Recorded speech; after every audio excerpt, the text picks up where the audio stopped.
Hi, this is Alex from Driven on Red, and this week we're reviewing the Mercedes-Benz A Class A200. Placing the old A Class, the new A Class has a much sportier, more youthful look. This particular one has some pretty banging good lines. It's got the AMG Sports Design Pack, and as well you can on the front get a number of different options. On the A250, you'll see this grille here.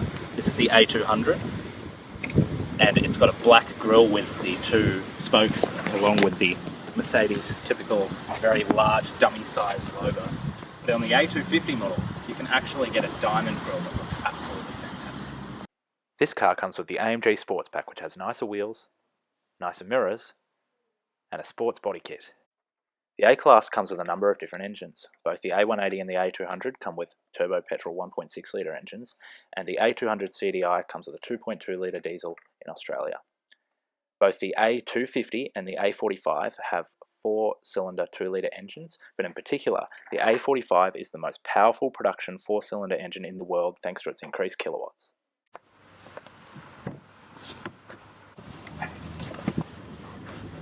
Now this is of course a small car, it's a small hatchback, but in the back there's actually a fair amount of room. There's nice support in the chairs, which have these lovely leather, two-tone leather and material seats, and as well you'll notice that the headroom is actually pretty decent.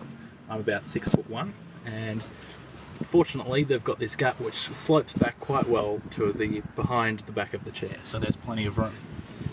If there's one downside about the back here that I wouldn't want to be, I don't know, in here for a really, really long journey, it would probably be that this slopes back quite low, which can kind of feel a little bit claustrophobic, but you know what? Driving every day and down to the shops and taking friends or whatever in the back seats, they're probably not going to argue that much. There's plenty of legroom as well. I mean, it's generous for this kind of car. Having my seat in my position at the front seat, in that area of being 6'1", I've still got plenty of room for my legs, especially with these gaps in the front seat.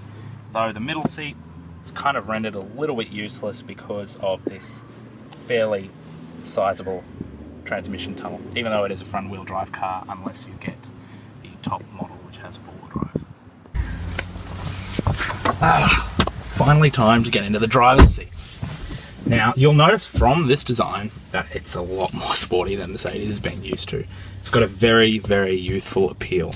You've got this really kind of cool carbon fibre finish and these new turbine-like design fan controls, which are really cool because they're so flexible to move around and choose the position in which you want the aircon and your climate control to come out of.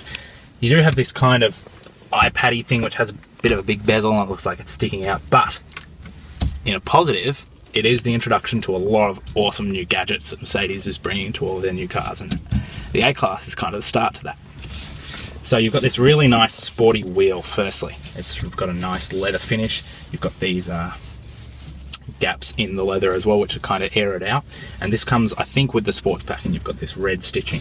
You've got these lovely seats as well that have this huge headrest and this gap in the middle for breathing space or whatever that is.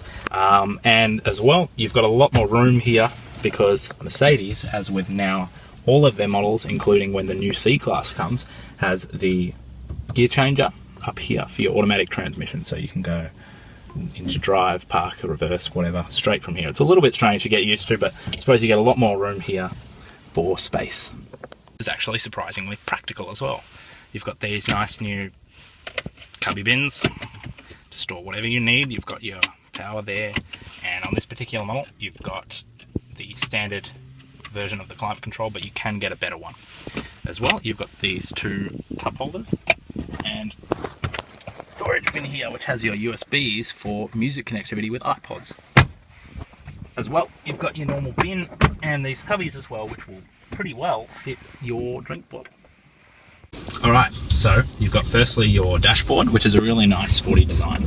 You've got your speedometer there and your middle screen, which is colour, which gives you all the status information about everyone that's in the car and what's happening with it. And you've got your centre console as well, which you've got a few different options with stuff like navigation. You can either get the Becker Pilot, which is the base one, which gives you a little device in your cubby bin over here that gives you all the navigation that you need, and in Australia it's only 1,200 Australian dollars.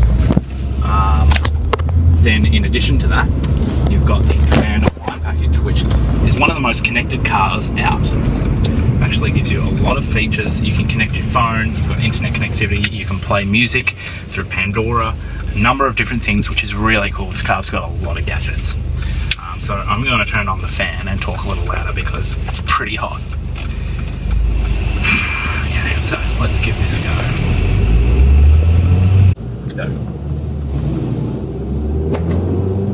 So as I said, this is the 1.6 litre petrol turbo, which a few years ago was quite low. Like, it's a very small capacity, even though it does have a turbo.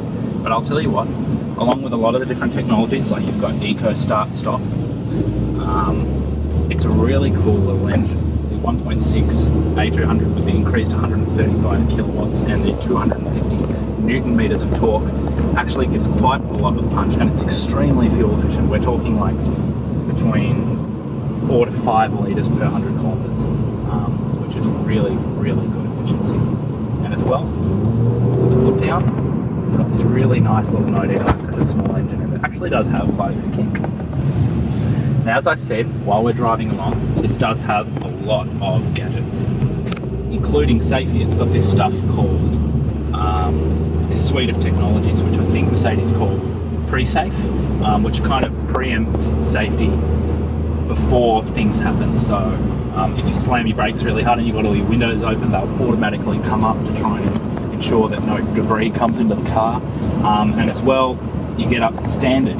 You get up close to somebody, it'll warn you if you're too close to them, and it'll help you prevent or minimise a crash by applying extra pressure to the brakes if you don't actually recognise that you've got them that close to them.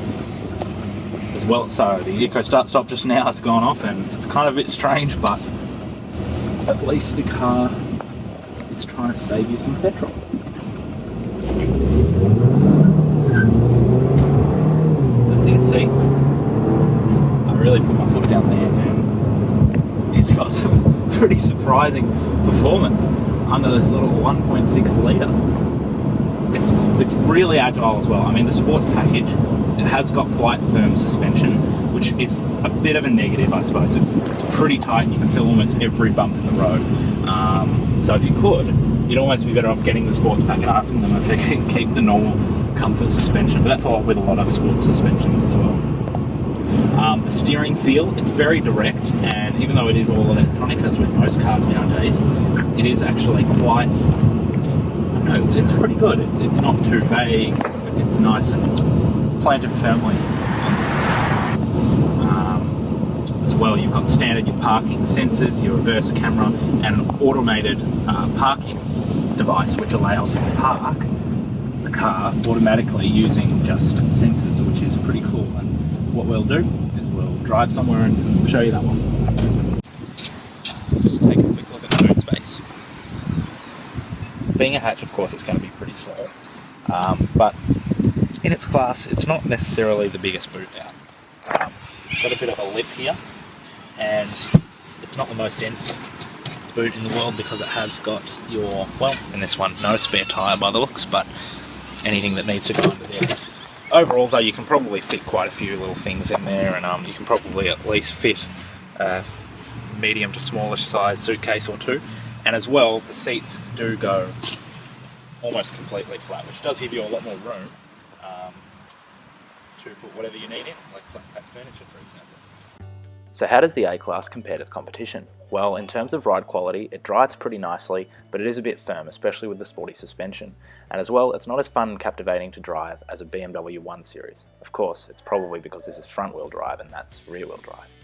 Additionally, the boot, it's a little bit small. You'll still be able to fit plenty of stuff in, like the shopping, but it could be a bit better. The interior quality as well is sometimes lacking compared to some of the larger cars from Mercedes, but it is a nice design and layout overall. So that wraps up today's review of the Mercedes-Benz A-Class A200. As you can see, it's a fantastic, captivating car that has a stunning design, probably one of the best that in my opinion, in the class today. It's fuel efficient, it's nimble, it's got plenty of room and a lovely interior. It's got more gizmos than you could ever ask for. Thanks very much to Mercedes-Benz Mornington in Victoria for giving this test drive car to review. And that wraps up our episode for today.